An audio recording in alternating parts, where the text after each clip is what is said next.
And then I heard a sound, and it was light. It was this pinprick of light. It was almost inaudible. It was beautiful, and it was pulling me back into my body. And that's when I connected to the music of that movie. My parents had played bedside, and I focused every part of my energetic body on that and pulled it closer till it was so loud in my mind that all I could do was open my eyes. And I was in the ICU, and the credits were rolling, and I could hear the classical music. And then, you know, the rest is history.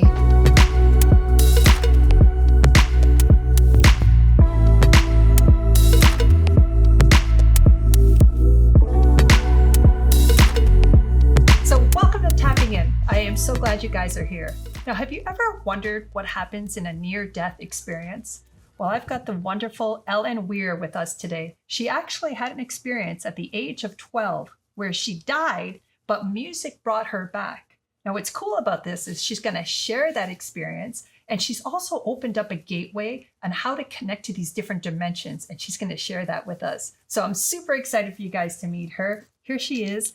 Ellen, welcome. Thank you. I'm so happy to be here. Yep, so happy to have you here. It's so great because we were already talking. We're already in the zone. Yeah. But I am so curious, how did music bring you back to life? Oh, it was amazing. Well, I was 12 years old. I used to ride horses. I was kicked in the head by a horse during a lesson. The cinch slipped and the horse kind of reared up and kicked my temple. And I was in a hospital, like a small hospital in Texas, and then taken to a larger hospital in Dallas-Fort Worth. And the team told my parents, play movies bedside to try and stimulate my mind. And on the 5th day, they chose a movie that was 90% classical music. And that comes important later. For me, I was on a raft of sorts, kind of like this. There was pink clouds on each side. I was met by Jesus, and then there was a man on my left with a long brown robes and bare feet, and he was thin and kind of middle-aged, bald, and I felt very safe and connected. I felt, you know, like they were waiting for me. But I was lifted from that realm into a second realm, which was bright light and the colorful streams and trees and music that I'd never heard before. Wow. And then lifted again into another light realm. And that was where I think I was meant to be, is the golden light. And I felt complete love, complete connection, absolute, like I had no body. I mean, it was just, there was no human concept at all. It was just absolute unconditional love. And it was almost an experience because the weight of it, the fullness of it was around my energetic body until I just became that love. That's all, nothing else mattered. It didn't have any thought, no words, nothing. It was the most beautiful, loving expression of light in the planet. I mean, it's more real than this is, you know. Yeah. And I got to be in it. And it was just pure love. And you then could feel it just coming off of you. And I think what's really cool is you're still radiating it. Yeah. So it's almost like you went back there.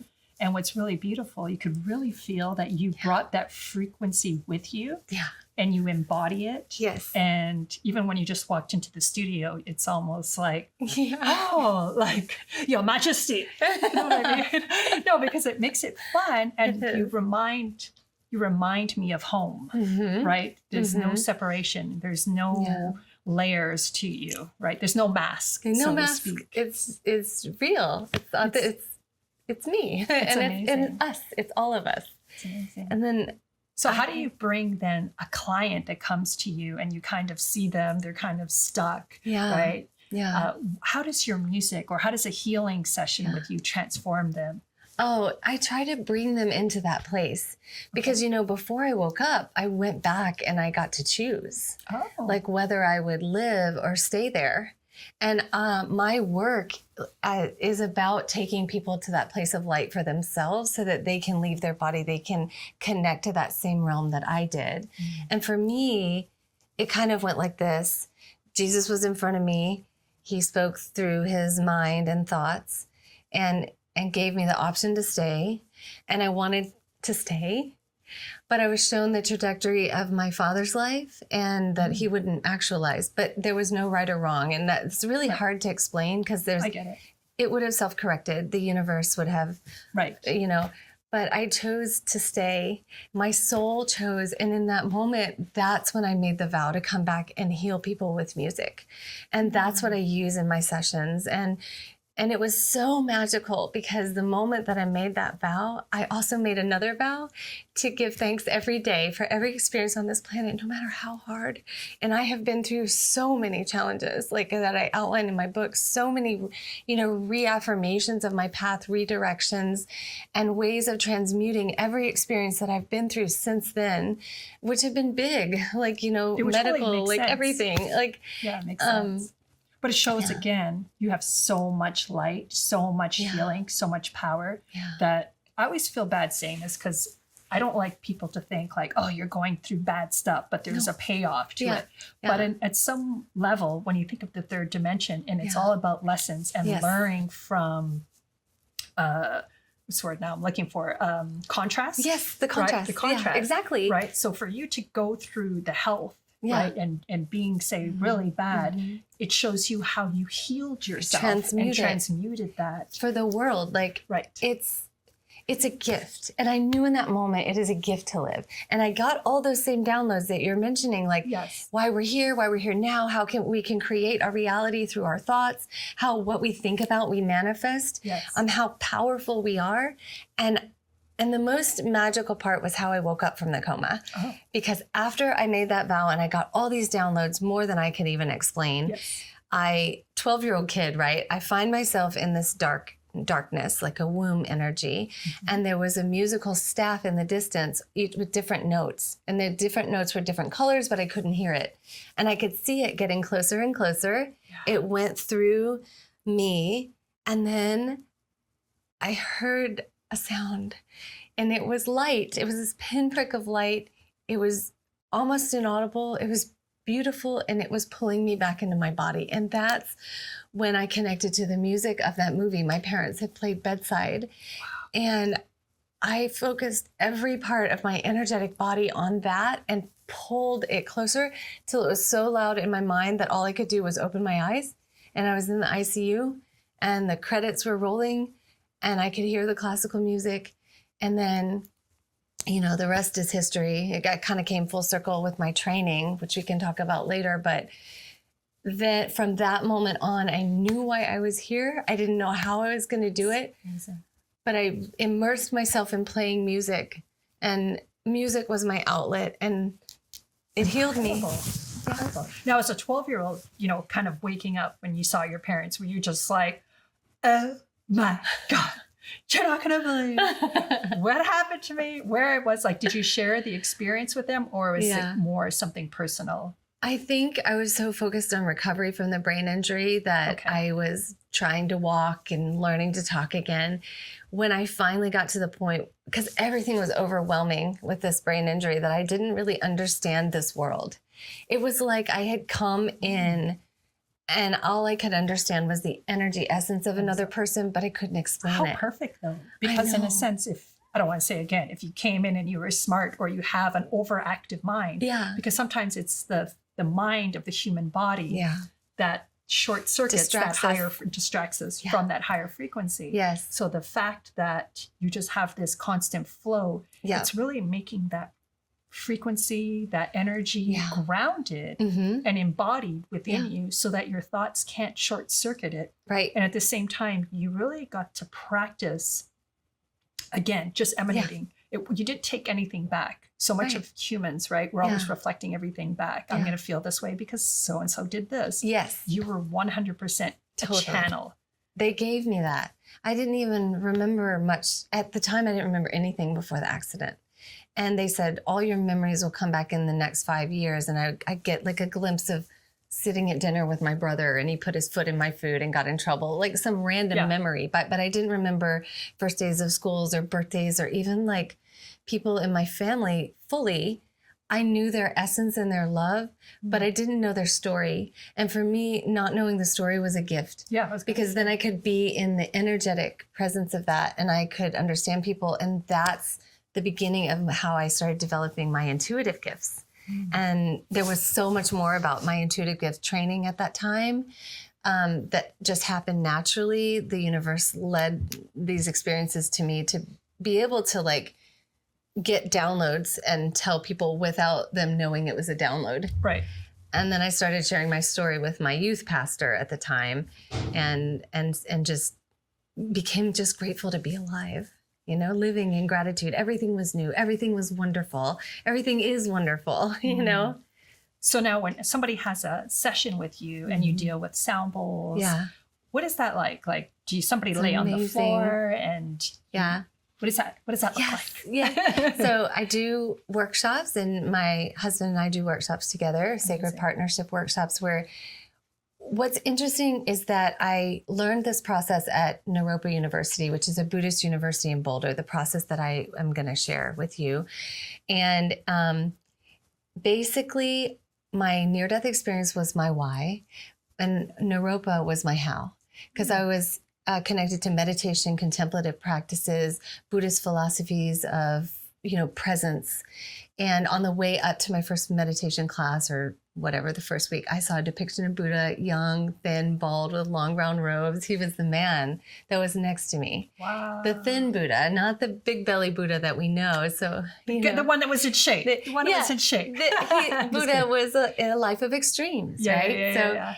So I learned meditation, I learned guided imagery and music, the Bani method. And when I was in that process for the first time, I left my body. I went back to the golden light realm. And I thought, I have to bring this to people. Yes. And it's a method using classical music to help people leave their body.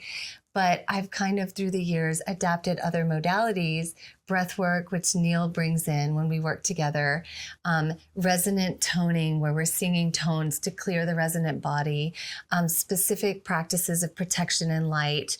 And then I use crystal singing bowls at very unique, special frequencies that create brainwave entrainment, binaural beats that create a third tone in the brain. Yep. So scientifically, people are actually moving into theta gamma states. They're moving into different brainwave states so that we can leave the story and go directly out of body. So the bowls prepare the mind. We fill the body with light. We go through this whole process. And then in a one-on-one session, the person is still communicating with me. So I'm getting visions while they're processing and telling me what they see. Then the music begins, they go on a journey, they'll meet with loved ones past, they'll connect to the light, they'll feel the wrapping of angelic wings around them, they'll be transported to different light realms. And what's interesting is that every time someone gets a message from one light realm, they go to the next one. Yeah. And then the next one. So it's a practice that builds on itself, session to session. Mm-hmm. And then when we do groups, it's more of a collective consciousness. So we'll have a big group and they'll have multiple different experiences and people will see the same things. And one of our favorite was in Salt Lake City when we had just this massive group. And one woman was taken to a church in New Orleans and she saw her dad who had passed, and her whole intention was to come in and meet with her dad. And he said, like, you are enough. And then another woman, like 3 seats over, they'd never met. Or no, she was in the back. She was in the back of the room. She said, I know that church. I saw that in my vision during the music. I saw you with your dad. Oh. And then we go for it. Everyone's sharing their visions and what came through, because what's a message for one is a message for all. Yes. And this last woman, she was 3 seats over. She said, I can't leave without sharing. She had brought a necklace in that someone had given her. And she said, I knew it wasn't for me. I just held it the whole time. And it said, I am enough. And she gave it to the woman to say, it's for you, this golden necklace. And it was just this beautiful validation of collective consciousness that's so hard to measure, but it's real. It's so good. Absolutely. So good. What I love is I feel like doing our work, it's getting stronger. Yes. It doesn't feel so alone anymore. You're not being locked away anymore for having these visions or having these, it's so beautiful. Yes. I'm just like, it's I'm time. It's time. Yes. It's exactly that. I find it interesting too, that recently your husband has also had a brain injury. And what I find fascinating is, in some way, I wonder, talking about your experience and talking about how you tapped into this high frequency, and because he's working with you, that it was possible that again, I don't like to sound like this happened to him, but in a sense, it happened to him because you guys are lining up with a similar frequency of healing, and he had to lose something in the physical realm to help him tap into this higher frequency. And you're guiding him through this process where he's able now to embody it. It's like you're his guide in the real world, which is pretty incredible. You know, and it's been a journey, and where we were like, what is the purpose of this? Like, why? Right after we share our vows, like, why would this happen now? You know, and then also it makes perfect sense. Yeah. So yes, because you shared your vows, you came together, but now you also work together. We do. So energetically, you have to come into a unit of oneness. So I was going to say, and he is my rock and has been my rock, and so it's been this process of like learning about ourselves through this, and just getting through some days, you know, and yes, it's a process of taking this experience, transmuting it into something greater, and then hopefully bringing it back to the world so that others can grow through it. So through this process, we've only just recently shared it publicly, what we've been going through for the past 6-7 months, right? But during that time, I would take lessons I was learning about sacred cocooning, you know, how we have to go inward sometimes to integrate these big things that are coming through energetically. Our physical body has to catch up. And now that we're moving into 5D, there are so many of us that have, you know, things that maybe our whole life we've seen, you know, repetitions of lessons of contrast that now we're finally shedding completely, the final chapter. And we can't move into that higher frequency living without first shedding that. Yes. And it's not comfortable, but it is necessary, because collectively that's where we are, that we're in this higher realm. We're going to bring a beautiful golden age of spiritual connection and love and presence to the world, and bring our light, which we're meant to do.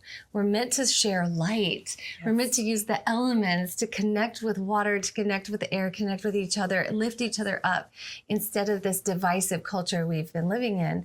And it means it takes like strength and courage for each of us that are going through these processes to share our story, to give hope to others, because light workers tend to go through this stuff first, and then the collective will come. And so holding that vision, that's the biggest thing. Oh, it's so incredible. So as healers, sometimes I feel as though, for me personally, I like to test myself out. So I'll ask for lessons to come in. Yeah. And I have a lesson that I'm dealing with in my family where I'm a little bit like, you know, it's big, but at the same time, I'm like, okay, how do I use all the skills that I've been teaching and sharing in my own life? Yeah. And I wonder, at some level, you know, is that what happened with your husband, right? Yeah. It's just like you had this brain injury. Now he's going through it, and you're healing him and guiding him and using the music. And can I really pull someone out of this? And at the same time, can I be patient? Right? Because I find with myself, like the ego will come in and it'll just be like, hey, you had an energy session with me. Why isn't it just completely gone? And it shows me like I have to breathe. I have to, again, remove the ego, and knowing that it takes time in a 3D, and we have to be consistent with our patience, with bringing in the frequency, with the sound. Yes, all of it. I mean, the thing is, he's healing himself. Yes. And for me, like holding that vision of who he is, and that his memory will come back, and his access to love, and that his essence will return to his body as he heals. My brain injury informed that, because I knew on some level what it was like, but it actually helped my relationship with my parents, because my mom was like, he will come back. And then for me, I had to turn this into less about like what I could do to help him, because that changed the dynamic. It became more about, what can I do for myself, and how can I learn through this? Because this is the most painful thing I've ever been through. Like, we were just a few weeks married. We were on our honeymoon when this catatonic brain event happened, right? Oh, wow. And I was lost. And I know that every experience on this planet is an opportunity for us to connect with our higher self, with our guru, and not look outside of ourselves. And I had to live in that. And it was a true test of, how am I going to handle this and not take it personally and not get upset about it? And I did for a few days. I laid in bed and I cried, like, why is this happening? How could this happen? And then I realized that I could practice leaving my body. I could connect with my presence. I could move to other realms of reality and connect with other versions of myself who had it all figured out. I could share what I've learned in this lifetime on the spiritual path with all the different dimensions, all the different timelines, all the different energy. And I learned that, well, his ancestors came to me on the other side. Amazing. And said, this is his journey. He will come back. He will come back to you. He will be stronger. This is his story. This is his path. And you must be patient. And that's such a great lesson. And the patience has been a lesson for both of us because we just want it to be better.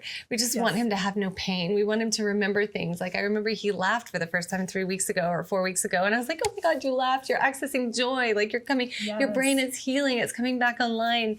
But that alone too is so incredible because before we would have brushed it off like, oh, we're happy or you're upset. Yeah. But now everything is cherished. Like I almost feel like your whole relationship has been put on a pedestal, so to speak, because he is teaching you so much. Oh, he's teaching me. And like those things I needed to shed from my past relationship, because I had a long marriage with someone who didn't honor my spiritual gifts the way that Neil does. Like Neil is the epitome of holding me in my highest power and has been for our whole relationship. So for him to kind of leave his body, not be able to get out of bed, not be able to move, not be able to drive, like it was like my rock was gone, and I found the strength in myself. And he cultivated that in me. Like he helped me to find that in myself so that I could now hold this for him.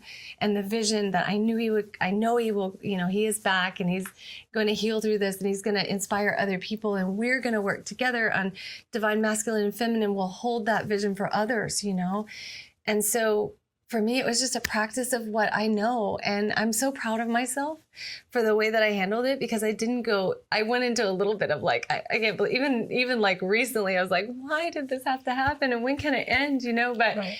But it is all part of the lesson. And we give thanks for it. Gratitude every day, no matter what happens. Like, I love that. That's what I Especially when it's huge like this, because it's easy to be like, I'm living on the beach, I'm having my coffee, everything's good, I've got gratitude. You're like, easy for you. But when you are in the middle of chaos, and a lot of families are, right? Accidents or sickness, but especially for you, now. Right. Have you noticed? Oh, yes. A lot of stuff. Because the clients that come to see me, it's like a made-for-TV movie. Each person is going through it in their own way. And it's just like, why and what? Yes, it's preparation. It's preparation for us to live at a higher frequency. And that just doesn't come without shedding what no longer serves us, without looking at the shadow. I had to look at my shadow. We all have it. We're human. Yes. Like my shadow of like codependence. Yeah, I'm like, okay, that's the remainder of that. It's going out the window because I will be strong within myself. And yet all of us are looking at that right now. It's powerful. So powerful. I also want to congratulate you, or, I just feel so happy for you because you were in a relationship that didn't honor you, that was hard, and you could have stayed there, right? And lived with those programs. But as you began to shift, you've been growing and growing and growing. Yep. That you also attracted someone that saw that light in you, that divine light. And I love the fact that it's been a circle, again, where you've had to embody and what's the word I'm looking for? Just embody the male energy to take care of you, but it's a positive male energy. Yeah. It's almost like he hoped to bring this new frequency within you, because as you're taking care of him, let's just say more the mental aspect, you had a great role model. So in a way, it's like the divine male and female, you've kind of mirrored that back for each other in such a healthy, beautiful way, which you can see how having a session with the two of you together is the perfect balance. I'm so grateful for that. I told him on the way here, this is interesting that you mentioned this now, because we were driving up and I said, because I think sometimes he said he feels like a little sad that I've had to go through this. He doesn't want to be a burden. And I said, you created this beautiful support for yourself, because yes, I remember early in our relationship, he would bring me like this little like antioxidant drink every day. It's like this little Ningxia. He'd put it on my bedside table. One day he brought it out to the front yard because I'd forgotten to take it. And I said, thank you for always taking care of me. He said, I will always serve you. And this is the serving like mentality, this like expression of love that I had never received before him. And to receive that for so long and to know his soul and his giving nature, it's almost like, I know who you are. I got you now, you know, and I will hold this. It's not a burden. You built up this support. And so I just want to. But again, it's such a beautiful mirror for the two of you, because you allow space, again, because he maybe had a hard time receiving. Right. And now, I don't want to say he has to receive, but he's in a position where he has to allow it. And maybe he had to go through this because before he was all about giving. Yeah. So again, it's so interesting. It's healing the feminine within him, healing the masculine within me, healing the feminine within me, showing me what love really looks like, you know, and redefining what love is. And I think that growth and transformation happens in everybody through every experience of contrast, being able to identify it.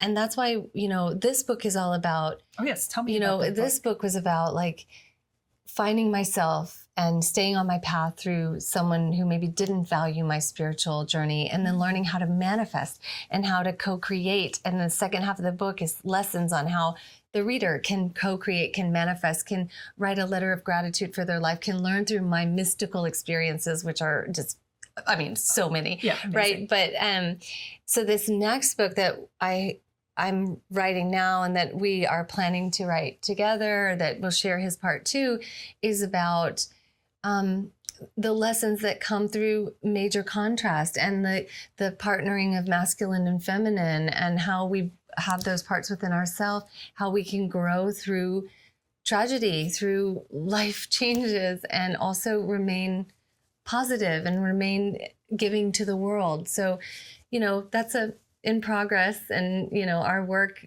people feel it, you know. Absolutely. My individual clients, I love that work, but our shared work, people are like, you have no idea. It just feels so balanced and good the way that we work. So how do you incorporate the music to bring in the male or female energy in your work? Well, it's beautiful. I mean, we start with intention. We always hold intention. Neil will take people through the breath work in our group. That's like very physical, a lot of like movement, clearing the energetic body. And then I'll play the bowls, and I usually do a download of light, because when I start playing the bowls, I start seeing light, the rays of light, the color. I work with the violet flame, the violet ray, the emerald flame has come through, all the flames, the colors, the blue, whatever you need. Sometimes I see an ascended master like show up in the middle of the circle. Sometimes I'll see angels around everybody. And I even put that question out to the universe, like, what are the angels trying to show me? And I had a very mystical experience of a woman who called me the next day and said, the ascended masters told me to call you, which led to the answer. And she gives me this book. This is going to tell you what the angels have been trying to show you. I love those kinds of stories. I know. It's such like great confirmation. Amazing. And she calls me when she would call me when I had visions. Like, it was just unbelievable. But then I do classical music. So I start classical music once people are in that brainwave entrainment, whether in person or online. Then I start classical music. And that's the journey, because the music is the guide. And I do a little bit of guiding at that point, but allow the person to connect with their presence through the music. Let the music lead them. Sometimes I'm so immersed in the music that I guide people to feel where the music falls on their body, to really integrate the frequencies that are coming through, because everything we do is about raising our frequency to step into the next level of ourselves. And people will wake up from that journey and feel like they're in a different life. Yes. Things will change. Like the next day, they'll be like, oh, I saw this. Sometimes when we do this work, we have animals show up, a roadrunner. I mean, like birds start singing because it's outside. That a white owl sits on the fence sometimes. Sometimes we catch like rainbow anomalies, like in film around us. The owl came, we had a workshop last week, and the owl flew right by, just spread its wings. And each animal has meaning. So we always bring that meaning in and read the meaning of the animal. We talk about colors and what they mean. People share their experience. They have messages for others in the circle sometimes. So it's all through the energy and frequency of music. And I also use plants as well. There's frequency to plants. I use oils. They hold a different frequency. We connect the intention to the smell of the oil. Each person, I do an energetic drawing if I can, read the spiritual meaning of the plant. So we bring in as many elements as possible. So if I was feeling kind of uptight and, like just off, what frequency would you recommend for me to listen to kind of bring me back into realignment?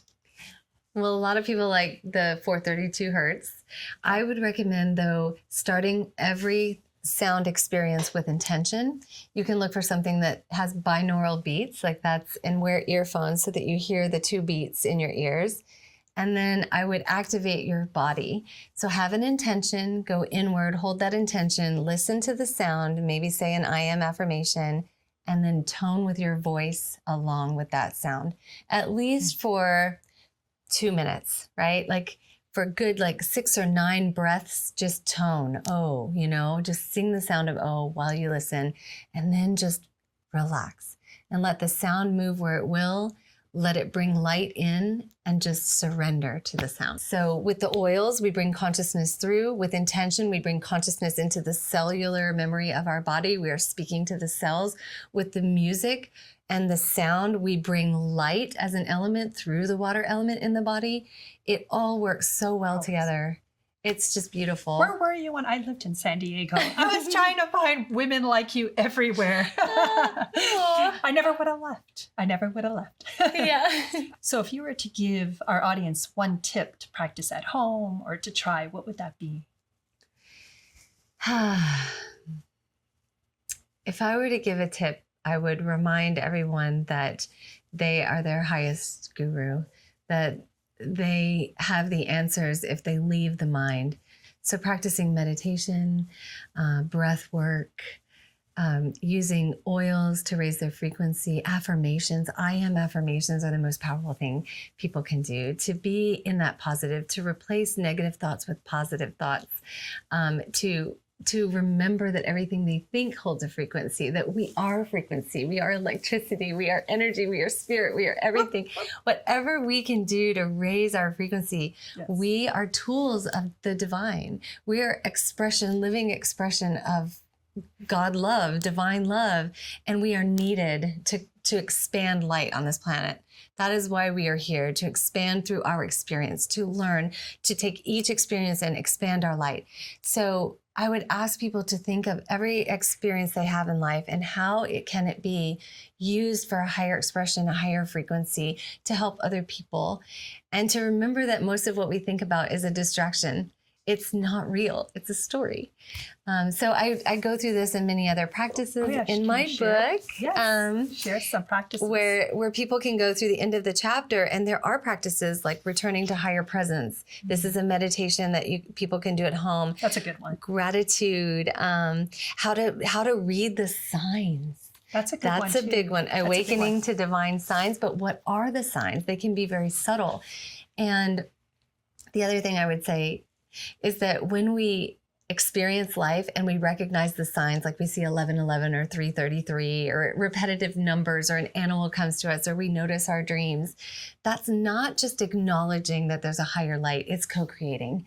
Because in that moment, if we say, hey, I am watched over, I am loved, I am activated, some codes are activated with me, I am awakening by recognizing the sign, you are elevating, you are co-creating, you're bringing in more, you're inviting more signs in through that simple recognition. That's shifting your consciousness to be very aware, to know that it's just as easy to create a positive story as it is to create a negative story of victimization. We can shift and say, no, I am the hero of the story. I am co-creating. This is happening for me. And that's what I do in the book. So that's amazing. Thank you so much. You shared so much incredible knowledge. Thank you. Incredible stories. Yay. I definitely want to try one of your workshops. It just sounds so magical. Absolutely. Absolutely. We're up here sometimes, so that would be amazing. Yes. Yeah. And for you guys, keep tapping in.